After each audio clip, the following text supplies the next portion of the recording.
We had some good quality work tonight. I felt it was important for us to simulate a game-like environment. And by that, I mean the procedural things leading up to the game.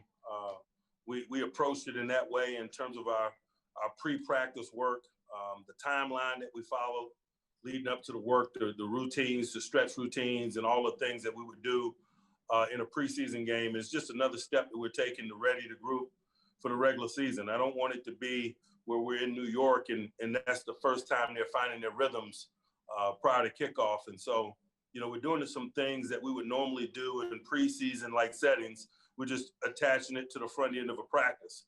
Once the practice actually got started, it was a normal practice, and we did some normal competitive things. I like some of the things that are transpiring. Guys are continuing to grow, and for a number of reasons, guys are getting the opportunity to step up into some competition, and we're starting to see extended looks at guys due to the misfortune of others or whether I'm choosing to de-emphasize others.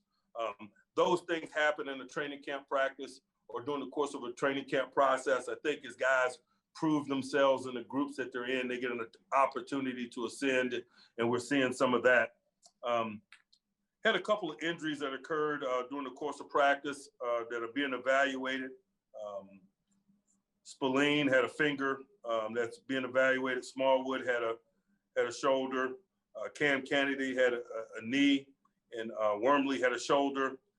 We don't know the significance of any of those injuries I mentioned. We don't expect any of them to be significant, but as I get an update, I'll provide it.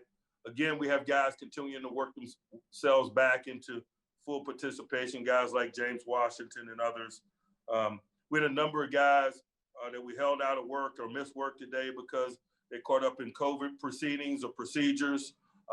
No one to mention at this time in terms of being on the COVID list, but they are in the procedure, and we're going to exercise all precaution like we normally do and make sure that we adhere to it to the fullest. And I have a further update, I'm sure, on the status of those guys next time we come back.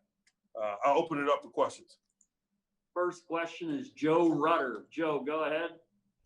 Yeah, Mike, what can young defensive linemen learn from a guy like Tyson Alualu, and what has he kind of meant to this team the last few years he's been here? He brings a consistent professional approach. He brings an attention to detail from a technique standpoint.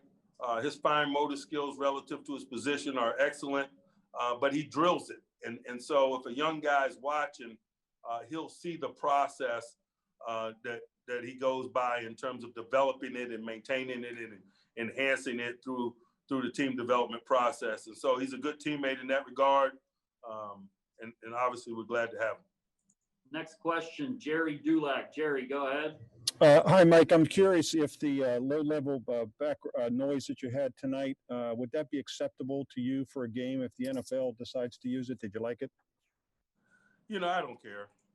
I really don't. It's important that we are, and like I've mentioned regarding 2020, it's important that we have a hardcore plan, but we're light on our feet, and we cannot let some of the changing variables be a significant component of our performances. And so, crowds, no crowd, artificial noise, the quality of music, all of those things are subject to change based on venue and circumstances. And that's just something that we all got to learn to deal with. So I reserve opinion in that regard. Next up is Missy Matthews from Steelers Media Production. Missy, go ahead. Missy, what's up? Working remotely.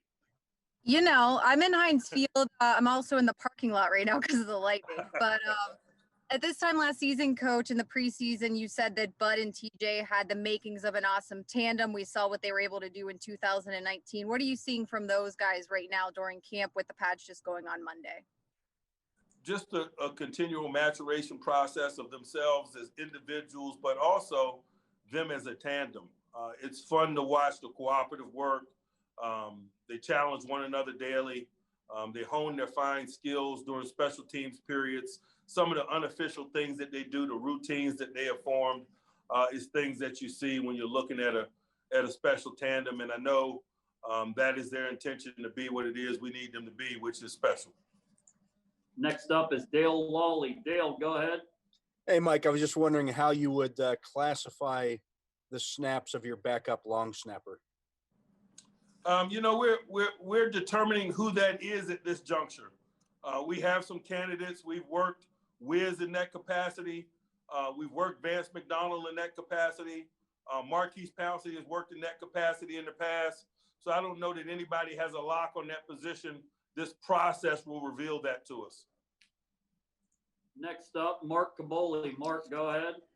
Hey, Mike, it looked like you wanted to take a look at Marcus Allen in the back-on-backers.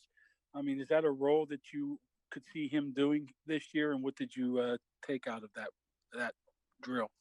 You know, we rotate a lot of secondary guys down to running backs versus linebacker-like competition because particularly the safety position is linebacker-like. Yesterday in the tackling drill, we brought Mike Hilton and Antoine Brooks down with the linebackers. Today, we're in a blitz drill. We brought Mike Hilton and Marcus Allen. So some of those safeties, particularly those that play in the box, we bring them down to running back competition because the responsibilities of their job are linebacker-like. Next up, Brooke Pryor. Brooke, go ahead. Hey, Mike, with this storm rolling in tonight, were you able to do everything that you guys had on the practice script for tonight? Was there anything you had to cut short because of the lightning and everything? Yeah, we cut about a period and a half short, but you can't win the Mother Nature battle. We don't combat lightning.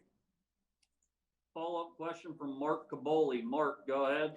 Hey, Mike, that first team drill, the run team drill, there was a handful of tackles for losses. Is that sort of catch-22? Defense doing what it's supposed to, but maybe the running backs and offensive line not? You know, there were also a couple big runs in that period, and you could ask that same question. I think that's the questions that we all ask ourselves when you practice versus yourselves in preparation for a season. One man's success is another man's failure. One unit's success is another unit's failure. So there's going to be ebb and flow, and it's all the story that you choose to tell. Okay, thanks, Coach.